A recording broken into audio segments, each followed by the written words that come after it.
Welcome back, everybody, for another CBSI Hot 10 show here on Rennavision. Make sure you go and check out the article over on comicbookinvest.com, as well as checking out all the other content here on the channels. We've got new content dropping every day. So just hang on for a few seconds after the intro, and we'll be right back with this week's list.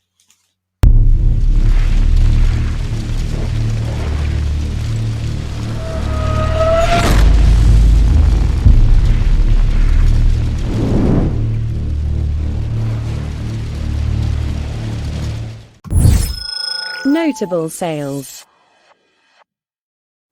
All right, if it's a notable sale, you got to know it's got to be Golden Age or Silver Age, but this one is Golden Age. It's Fox Comics, the home of All Tops Comics, the home of Crime by Women, great titles over there. This one, Mystery Men, is the first appearance of the Blue Beetle. You can see him popping in the window there, looking like a pirate. Really cool. Going to stop this Pirate doctor. Roberts. Who? The Dread Pirate Roberts, Wesley. Oh, yeah, from Princess Bride. You got it. Yeah. Look, Marco's got one of my references. Going to stop the doctor from stabbing somebody. Thanks for keeping going. Get a gold star. Got a lot of good color here. Got yellow. Got a woman in red wrapped up in the background. Mm-hmm. All the little tidbits that you need from these comics. Got your bondage trope, red dress trope. You have a beaker, not a hypodermic, but it's also got a knife about to stab somebody and some guy and a gun about to shoot somebody. I mean, these are just great. And a random window, because sometimes you need to be coming in. You got to be coming windows. A lot of windows and guns. I mean, that's what these comics are about. This comic in particular hasn't sold in a very long time. The closest thing we've got to this is a 0.5 that sold earlier, about a year within the year, sold for $2,100 if I remember correctly. I think I do. This one hasn't sold for a very long time. It was around Christmas time, that one. Yeah, Christmas time. So in December, it's almost been a full year. Yeah.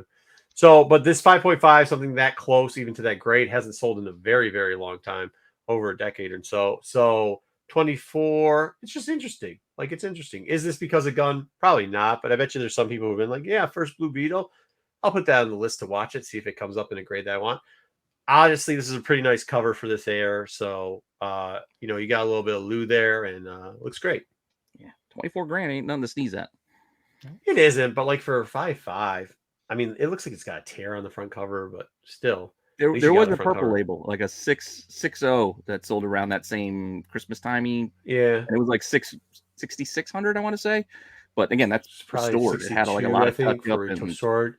I think at 60 was a little bit over 6, like 62, something like that. But yeah, still a sweet book. I mean, some of these things sell because of that. By the way, every issue has Rex Dexter in it, just in case you were wondering. No, Rex Mars. Dexter of Mars. Yeah. Not to be confused with Rex Dexter of Uranus. And on that note, we're moving to our next notable sale, which is not a Golden Age book. It is not even a Silver Age book. This is one of your favorite modern variants for all you Spawn fans. Spawn 185. The limited edition. Could be a 1 in 100, but I can't verify that for certain. We just know that this is a variant. It's hard to find. There's a color version. It's a Wils Portatio. Never say his name right.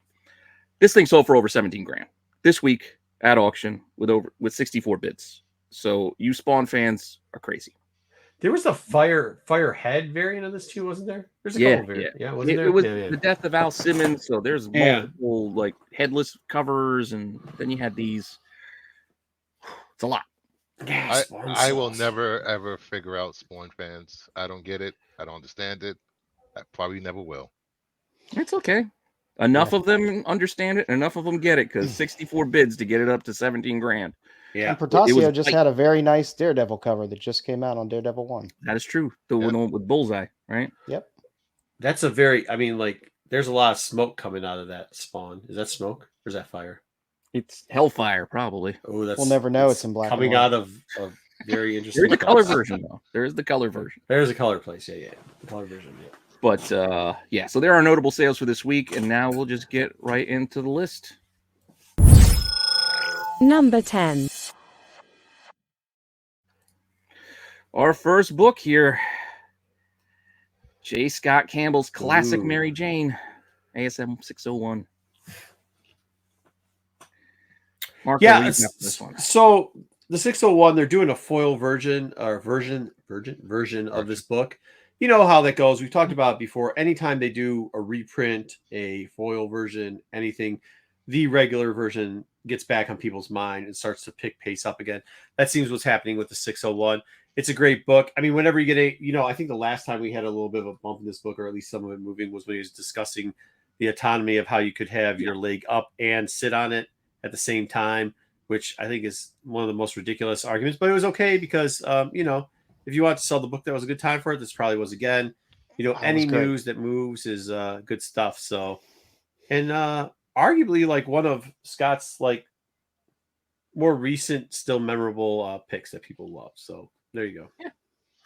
Yeah. Jay gave that guy the what for when they when it is an anatomy on that. I don't pay attention to any of that nonsense. I just heard about like he's saying something. I was like, hey, he's a nice guy. I mean, whatever. What do you want? Yeah, they just keep throwing more and more of these foils at us, and like I said, they just bring interest back to the regular books, like that Batman 423. Well, everybody knows I love foil covers, but even I am getting sick of foil virgin freaking of classic iconic covers. You admitted it. Yeah, I know. The only thing I always wonder is why is the newspaper upside down in this comic? So the reader can read it. She's reading her magazine. She doesn't care about the newspaper. That's just on the table. She just doesn't. Yeah, but it's like the bottom. She doesn't want watermarks on her coffee table. It's just there. Yeah. No, but like the whole thing's not upside down. Somewhere. Look how hot that coffee is. She's not going to hold it in her hand forever. I understand that, but the whole thing isn't upside down. Like the coupons are right side up. There's no coaster there. Okay, listen, it's just weird. If somebody's gonna say something's weird, that's weird. That's the only thing that's weird with this. All right. I guess we'll go on to the next book then. Number 9. Grand Admiral Thrawn, number 6. Good old Red Eyes. Well, Thrawn 6 is there. Apparently, people are going at this as the first meeting of Thrawn and Vader, even though Thrawn talks about meeting Anakin in the past. So people are chasing this book. About 20 copies have sold. Raws are selling for around 30. There is that Luke Ross 1 in 25. It normally goes for around 200-ish when it's listed, but somebody stole one in an auction for around 100. So, I mean, that's the cover I like a little better. It is the first appearance of Aralani, the other female Chiss that we get. That was Thrawn's. But if you could sell a couple of these at $30 a piece, if you could sell like 3 or 4 of these and then steal one of the Rosses, the 1 in 25s, it might be an actual good play for down the road too. Because like if they do show another Chiss member, that could be one that plays out towards it. And yeah, this is technically it is the first time he met, like, because if you follow the lineage of the books, this is the first time he met either Darth Vader or Anakin, but he does actually time-wise meet Anakin in one of the future novels. So he met him as Anakin before Darth Vader, which was the reference from the show. So we'll see though. That 125, if you could pick up the 125, I like the whole set for the 125s. Yeah, the sets are also. Oh yeah, the 125s are good. Yeah, I mean, if you can pull out all 6 of those, that's a nice just set to have in general. It's like 120 for the set. That's what they seem to be moving for online, which isn't bad. I mean, that's not a bad price for that, especially now that people are seeing this cover in 6 and whatever they're buying it for. If they think it's the first meeting of Thrawn and Vader, I'm not going to tell them they're wrong about that. So. And we know Thrawn. We now know Thrawn's not going anywhere. So absolutely. The interest has been piqued. I just warn people about specking on meetings because look how the story Miles spec is always and Riri turned out, or the Miles and Peter turned out. Right. I would be cautious on that book. This is the only problem with this book. One, this book hasn't seen its day to shine. Number 2, it does have a pretty important first appearance in it. Yeah. So, like, from a Star Wars standpoint, you have a first appearance. That's not a important first appearance. That's not a typical throwaway Star Wars first appearance. But I mean, this is once again we talk about it all the time with how sometimes books sell. And down the line you don't think why is this book not a $2 book? You just remember the book from remember this thing used to sell a lot or used to sell for $30. This is one of those books where like now that it's selling in quantity and for a decent price, like people might actually remember this book, which would then give it a little bit more of a push up. You know what I mean? Maybe not so much handout, but a hand up. There you go. Yeah, we'll see. We'll see what happens down the line. But we got a lot of time before we see what Thrawn's up to with his next set of shenanigans. So let's go to the next book. Number 8. It's back on the list. It's back on the list. Void Rivals. Number 4, the 1 in 25, the spoiler cover, which by now you guys all know. It's Shockwave. It's still selling. Price-wise, it's only gone up a tiny bit. Last week, most sales were around 50. The past week, it's been about 60. But another 30 sales ain't nothing. So it's still kind of lingering around.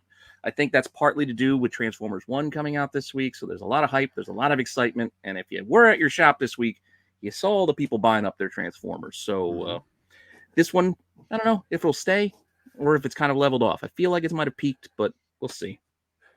Just to clarify, the last week when we talked about this, we had some comments about the top 3 list that I made of Decepticons, Megatron, Starscream, and then I didn't say the third one, and somebody had politely said in the chat that this was a very important one. But in the top 3, I would have to say Soundwave, as a child growing up, would have been the number 3. Soundwave over Shockwave. Yeah, over Shockwave. Soundwave, he had the cool thing. You got the, you got the little the bird coming out. You got the little all that stuff. Yeah, Ravage and Laserbeak. Yeah, Ravage and Laserbeak. Yep. You get Rumble. Yeah, the little dudes.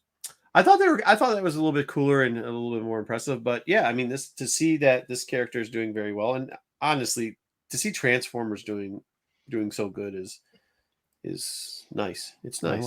And we're getting another 1 in 25 coming up next with Jay Lee with the next issue of this. So I still don't understand the interest for Void Rivals and Transformers. The IDW run, nobody cared about Transformers. DDP. I had a conversation with a retailer too about this earlier this week. You guys know about it. I've talked to you about it. But like one of the things the first question was like, what the heck is going on with this? DDP. We had that before. We've had a bunch of other stuff where it reboots. His philosophy was, well, it is a number 1, which will give it a little bit of push. And I said, I understand that. But at the same point, let's see what happens with G.I. Joe down the road. And I just think that they're doing kind of like these covers compared to what they were doing with IDW when they rebooted and when they did it under DDP. They're not as clean and crisp. Like they're not as nostalgic at the same time touching the new fan base of Transformers 2. I think some of these covers are just doing that. And this is one that does. So I think we'll see what happens. Kirkman. What's that? I think Kirkman. I think a lot of people. I think he's very good at promoting stuff too. He's very good. It's a Skybound thing. He's good at it. He's good at it. So yeah. With that said, we'll go on to the next one. Number 7. Ranger Stranger. This one makes me happy. I don't care whether anybody likes it, doesn't like it. I don't care. This book is starting to move a bit. Kevin Hart's production company, I guess, is looking at taking this into an animated show, which would fit very well. It's very irreverent and deviant humor, kind of wrapped up with that campy kind of 60s and 50s feel. There are about 20 sales, high around 15. There's a lot of different covers of this first issue. But they are moving. If they make it a fun animated show, it's especially with Kevin Hart attached, it might get a little traffic. It's fantastic. The Ranger Stranger Summer Special might still be on your shelves too if you want to get a little taste. Right. If you can't happen to find this and you just want to know what it's about, the Summer Special came out in August. And, it's probably sitting still on some shelves out there in your LCSs or in those recent back issue bins to get a little taste of what's out there. But it's great irreverent humor, which would fit in good with the kind of Adult Swim type crowd who like that stuff. Which part is the Rock on the voice? None of them. What? None of them. He's always does something with Kevin Hart. Isn't that hard to believe? All right. Every time I see this Ranger, I always think of Fire Marshal Bill, Jim Carrey. I'm like, Jim Carrey by way of Yogi Bear's Ranger Smith. It's a great demented series that, like I said, is if you like that kind of stuff, you like that kind of humor. It's really funny. I like it for a read. I'm happy that it's getting some traction and some attention. Well, something's going to have to take the place of Archer because Archer's going away. So we'll see if this can fill the shoes. That this is a little more. I'm going to miss Pam. All right, let's get to the next book. Number 6. Number 6, Superman for All Seasons. What a lovely cover. How can you go wrong with Jeff Loeb and Tim Sale? This is an amazing story retelling Superman's origin. And because James Gunn sneezed on Twitter, people are specking on this book about 40 sales, a high of $15. And this is supposed to be what James Gunn is going to base Superman Legacy on. He said that before. Yeah, but he said that about all Superman All-Stars. Superman, this Superman. How many things could he use? All of them. All of them. Every last one. Hey, if it makes Superman books sell, let's sell them. Let's sell them. Yeah, that is true. You know, whatever it takes. Superman is the number one. Somebody has to make him interesting. Yeah.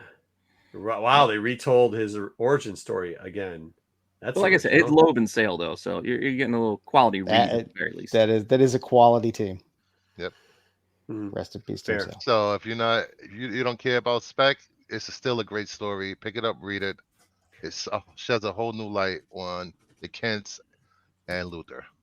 Yeah. Most of the sales are pretty close to cover, so it's not that expensive yet, but something to keep an eye on. Are the Kents secretly serial killers in this one? No. Oh, this is why HR is here. It would be good if they were. That'd be exciting. You know what's good? Our next book. Number 5. Our number 5 book. Department DOT. So Tinian's out there pumping Department of Truth. I guess production or development is going to kind of continue. Yeah, writers' room back at work, I guess. Yeah. I think that's what a lot of these books are. All the writers are off strike, so all we're going to hear about is all these projects week after week after week. But Tinian also dropped on his IG that during NYCC, he's going to be selling 75 bootleg copies of Department of Truth a day while he's there. So that's got a little bit of wind beneath the sails of this book. 50 sales. Most of the raws are $10 to $20.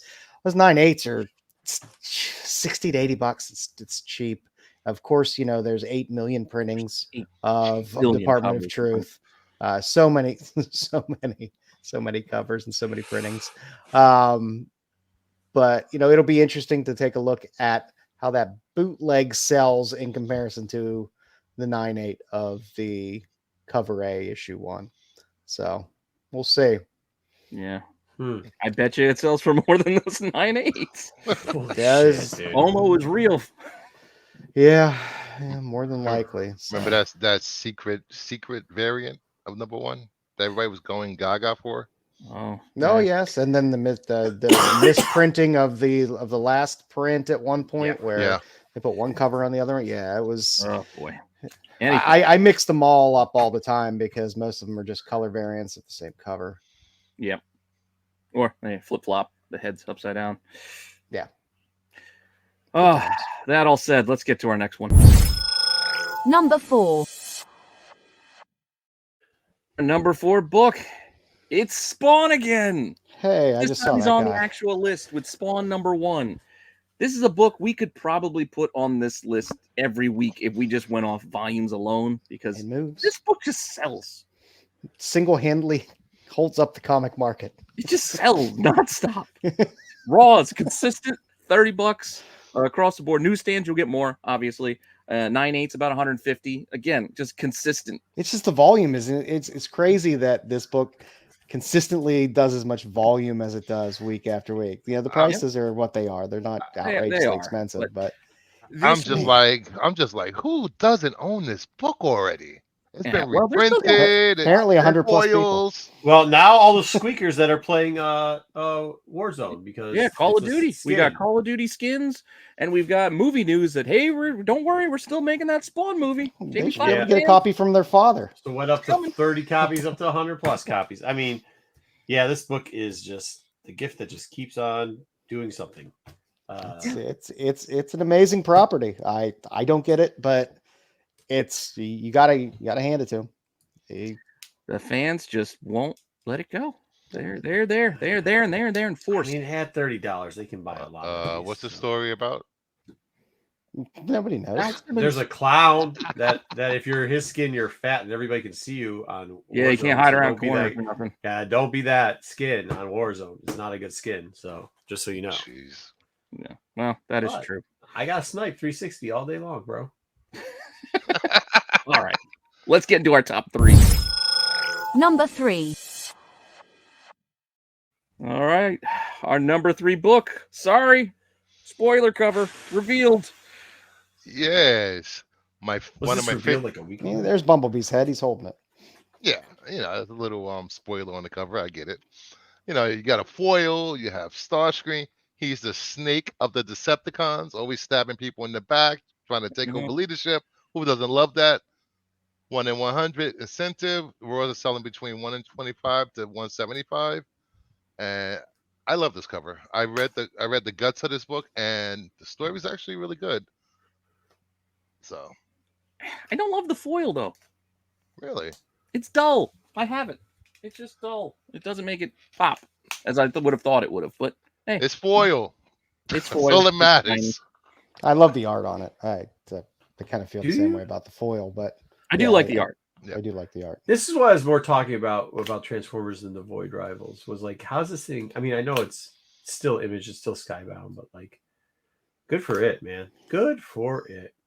Good for it. Again, because it's Kirkman, because it's Skybound, Yeah. because there are already movie properties for Transformers really and GI Joe you could that have say not that- been great. Hold on. I've not. Okay, yeah. Okay, so you're saying this is the New Hope, but Yes. yeah. Yes. Okay. I'm Yeah. not saying it's correct. I'm just Yeah. saying it. No, people yeah. miss. I You just know, think there's not a lot of stuff to hype up, and to be honest, the writing in this is pretty. Like even this Voyage is okay, good, but you expect that. I think another thing that's hyping sales up is people were caught off guard with that Void Rivals 1 in 100 secret variant, Yeah, maybe. and they don't want to First be one. caught off guard again. Yep. There's still Maybe three. there's a lot of these, but these. Hey, listen, I was talking to a couple actual like sellers, one internet, one and like the ones at the stores, and like they're moving. Like this in particular is moving. Like it's moving. Like this isn't like like the Star Wars book came out, the 1 in 100 this week, maybe like 2-3 sales for just a little bit over ish or whatever. That's not like really moving. Like this book is moving, multiple copies across the board on the internet, in stores. Like this is a healthy book. I mean, And They there have should a be lot. plenty of there should be plenty of the 1 in 100s based But on there- how I- many yeah, I- variants and covers there are. So that I should be good. understand that, but like for something like that where there is a lot of them because of all that stuff and it's still moving as well as it is. Yeah. I mean, it's still in moving. the $175, $150 range, like that's crazy. Like multiple sales and like not multiple two. I'm talking like dozens of sales. I'm talking 20 sales. I just know that there's been There's a other decent amount of sales. marketplaces too Yeah. where this thing is going. Yeah, where this thing's going pretty wild across the Yeah. board, which is not always what you see. We'll be able to gauge it once people start grading this thing and see how many pop up in the census. Yeah, It'll maybe we'll see that. But see, that's what I'm wondering too, because it does seem like some of these people that were buying it, just from talking to people, aren't. That some of them are just Transformers fans reignited and re-excited. You see what I'm saying? Yeah, Like just stoked about it, and they're willing to pay a little bit more because they do like you said, this cover's kind of cool, and yeah, it's great to have what's his name in the hand, get his head Bumblebee. crushed. Bumblebee. Yeah, like it's kind of cool, man. Oh, I Poor just Bumblebee. to hear that it's selling across the I board hate is Bumblebee. nice. This is nice. So it's a good Bumblebee- book. I mean, it's a 3, but I think it should be higher, in my opinion. That's all I'm gonna say. Bumblebee's always been the weakest Transformer. Good riddance. You can want it to be higher, but there's a reason why it isn't. And we're going to get to that right now. Number 2. The reason why is not, if you don't know, Pete is a Swiftie. So since Taylor Swift showed up at a Kansas City game against one of Pete's favorite teams, the Jet, not Jets, hanging out with Logan, the actor who plays Logan, and Deadpool, and an extra, and a producer, and a bunch of other people, or director, whatever. And they did a little behind the scene video. And then did they even watch the game? I'm not quite sure they watched the game, but whatever. It doesn't matter. Everybody's talking about it. They're talking about it on every radio station, every pop station, every station. ESPN. Yeah, is ESPN. I don't watch ESPN that much anymore, but they're talking about it on ESPN. They're talking about it everywhere. So this about a couple weeks ago, this book started going back down to around $1,000. made its way back up, multiple sales, 90 plus sales. It's going a little bit above 2K. Low end 1750, high end 21, somewhere around there. You know what I mean? Like it's doing pretty good. It's got back to being healthy. I know there's a lot of other like speculation, I guess, on what parts she could play, but it seems like for some reason they're stuck on Dazzler, and Swifties like Pete love this book and love Taylor. So No, there you go. I love this book because it's the first full of Sebastian Shaw. I don't buy that at all. No. I think you love this book because you're a Swiftie. That's it. Anybody Anybody else? eye contact. No. Yeah. I will Have you say, guys, I did see the one where they painted. I saw the one where like they released the fake one where they mocked up a Swiftie or Swift Taylor, this girl, Karen. with this type of stuff. Yeah, Karen. Just get him going. I just think that there will be a lot of broken hearts when she appears in Deadpool 3 as Lady Deadpool. So just saying. Not Dazzler, Lady Deadpool. Yeah, Doesn't really maybe, matter but do you? either way. Hey, listen. Do you think It's not that like she- Dazzler? Dazzler already appeared in an X-Men movie. It's true. Yeah. Do you think she has like? We know what he has done to other ancillary like X-Men characters, right? Like, do you think she has the humor? I don't know much about her. I just know that Pete loves her, and so does a bunch of other Karen type women. So my question is, does she have a sense of humor where they could kill her off real quickly, or like she could be in the background and like something like a speaker drops on her head and that would let it go? Or do you think, or will she come out with a song like that and then it's all, I was a good actress and happen, and it's everybody's gonna be like, oh, that's why we bought this. Well, there's also the other reason she was at the NFL game. They're trying to get her to do the Super Bowl halftime show. Mm. It could be that her boyfriend plays for the Chiefs. No. Yes. Yeah, Okay, but well, that's what she could have been at the game. I mean, that's why she could have been at the game. And unfortunately, every game she goes to now, because they're going to show her incessantly every time she's there, this book is going to stay. It's gonna stay. It's gonna linger through the seasons. The holiday seasons are all gonna be. Luckily, we've already beat them, so I don't have to watch the Chiefs anymore. I will say this: her appearance at the game did cause his card to go up in value. Oh, his rookie card, yeah. Yep. The secondary Kelsey effect, but whatever the case, we'll probably see this one again. But let's see what's at the top of the heap for this week. And our number one. Number one, Birds of Prey, issue 2, Otto Schmidt's 1 in 50. I love this cover. It's a bubblegum cover. It's soda cover. We got zombies or dead people on the bottom. So 1 in 50, a high sale of $275. Not at that price. A ton of pre-sales, and it's still selling between 100 and 200 after release. And if you haven't read this book, Kelly Thompson is killing it with this new team. It's amazing. Does it not look like she's squeezing out a fart?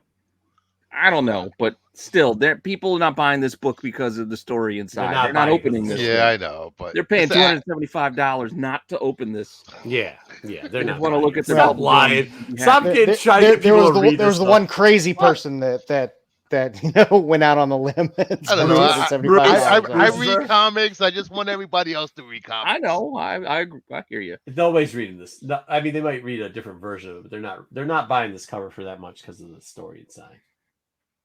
Yeah, I have a feeling this is settling around 150 for a little bit. And then gonna taper down. I don't know how many of these are out there though. I mean, how many shops are ordering 50 copies of Birds of Prey? At number 2, I know it's number 2, but I don't know, man. Now DC's got some runs, like some of the variants for DC. You had good Bacala covers. You have that connecting cover, I believe. You had the early what's her name? Oh yeah, the Bacala, the 1 in 25 Bacala is actually kind of nice. I like it. Yeah, the Zealot that held also for a while. So, I mean, their variants. Some of them they have been hitting a couple, and DC fans. Yeah, you had the art. Didn't Birds of Prey 1 have an Art Germ cover too with the? Oh yeah, Big Barda. And it was another. It was a Smith incentive for the first cover, also first issue. DC fans are more rabid than any. I mean, they're even more rabid than Spawn fans. I think on the next issue there's a non-ratio Smith cover as well. Well, it's a good cover. It's a good cover. They'll get it. That's what happens. Artists, they get one cover to pop, then all of a sudden we start seeing all their other covers start coming to market. So we'll see if Otto Schmidt's the next big He thing. has a good. I think it was Green Arrow cover from back in 2017 with Green Arrow. The Rebirth Canary. one. Yeah. That's a great cover with Canary on it. Yeah, just goes to show you DC rises from the ashes every week. What I will be interested to see is he has a cover of Poison Ivy too coming up, issue 16, I believe. Poison Ivy. So this is another one too where you're seeing these incentives that are selling for double, triple ratio that are like, I mean, I know every once in a while you'll get like one big sale, but we usually do those in notables. But like to have this up there, because I really was considering between the Transformer book and this book, which one to go with, and obviously this sold a little bit higher price, probably around the same amount, if not a little bit more on these 1 in 50s that sold in the Transformer #1 book across the board. But like to see books like that, I know a lot of people are talking weird about the market, but when you see the Transformer book, so many of those variants selling for that price, not just pre-sales, but actual sales going on during the week of, and then you get this book for the Bird of Prey going. This thing started to heat up last week. Yeah, and it was just it was just a slow leveling up, and as we like to say in the stock trading world, you had the blow off top at the 275. Yeah. And I will say this. I will say this, that unlike Marvel, there will not be a second print 1 in 25 of this to bring the value of this down. No, which is good. Yeah. A virgin version, black and white, that they can sell us as an incentive second print. But it's also impressive to see, like, when you look at, I mean, let's take Dazzler out of it. Dazzler really got in the 2 spot because not only did it sell a decent amount of books, but actually the price almost doubled back up, right? Where you look at 1 and 3, you're getting a ton of these incentives. So, like, a lot. You're getting a lot of incentives sell, which is really nice. I mean, I think when you see not that, all incentives sell. Like, some just don't. Yeah. Like I mean, some you might see it. Star Wars is not selling. Some might for a day or two. You might see 2 like Star Wars is the weirdest thing because those 1 in 100s, it's 3 pre-sales every single time, and then 3 books after release the week of Wednesday. After release, 3 books during it, and it's it's tracking down already at the 3 books. So like when you see these where it's it did track down from that crazy 275, but that's one that's the one guy that just pops off. It's like, I don't care, fine, this is the one I saw at 275, buy it. But you get all these that are in that $100, $200 range, and that's pretty steady. And it's not 1 or 2 copies. You're talking like dozens of copies here selling. So it's pretty cool, man. It's good to see. What interesting market. That's all we got for you this week. So make sure you stick around for the Get Off My Lawn show starting live right after this is done. Hang out this weekend and check out the boys on Saturday night special. Tales from the Dark Side on Sunday. We'll go over the Ahsoka finale. And then come back next week for the same regularly scheduled programming that'll start up on Monday that you've come to know and love at this point. So, like I said, make sure you go check out the article over on the website. And I guess we'll see you guys all later.